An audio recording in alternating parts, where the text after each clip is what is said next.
நம்ம இன்னைக்கு கிளாஸில் கிராமெட்ரிக் அனாலிசிஸ் பார்த்தோம். ஓகேங்களா? வால்யூமெட்ரிக் அனாலிசிஸ் அண்ட் கிராமெட்ரிக் அனாலிசிஸ் வந்து நிறைய தேரிஸ் பார்த்தோம்.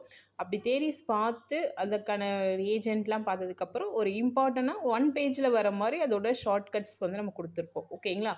ஸோ என்னென்ன மெட்டல்ஸை வந்து எப்படி ப்ரிசிபிடேஷன் ஏஜென்ட்டை வச்சு நம்ம பண்ணுறோம் அப்படின்னு சொல்லிட்டு, இப்போ ஃபார் எக்ஸாம்பிள்ஸ் வந்து நம்ம நிக்கல், லெட், பிஸ்மத் இது மூணுத்தையும் பார்த்தீங்க அப்படின்னா நம்ம ப்ரிசிபிடேட் பண்ணணும் அப்படின்னா என்ன ரீஏஜென்ட் யூஸ் பண்ணுறோம் அப்படின்னா டைமீத்தைல் கிளைஆக்சைன். இதை நம்ம வந்து என்ன சொல்லுவோம், டிஎம்ஜி அப்படின்னு சொல்லுவோம்.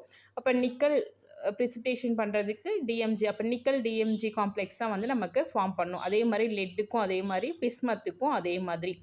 ஓகேங்களா? So next zinc, cadmium, copper, lead, அலுமினியத்துக்கு வந்து நம்ம ஆக்சைன் வந்து யூஸ் பண்ணுறோம். அயன், டின்னுக்கெலாம் பார்த்தீங்க அப்படின்னா குப்ரான் வந்து யூஸ் பண்ணுறோம். அசிட்டைல், அசிட்டோன்ஸ் வந்து பார்த்தீங்க அப்படின்னா ஒரு 60 மெட்டல்ஸ்க்கு மேலே நம்ம வந்து ப்ரிசிபிடேஷனாக பண்ண முடியும். ஸோ இது மாதிரி வந்து நம்ம ஷார்ட்கட் மெத்தட்ஸ் பார்க்கும்போது இது மாதிரி இம்பார்ட்டன்ஸாக நீங்கள் எழுதி படிக்கும் போது இன்னும் உங்களுக்கு ஈஸியாக அக்யூரேட்டாக மைண்டில் வந்து இருக்கும்.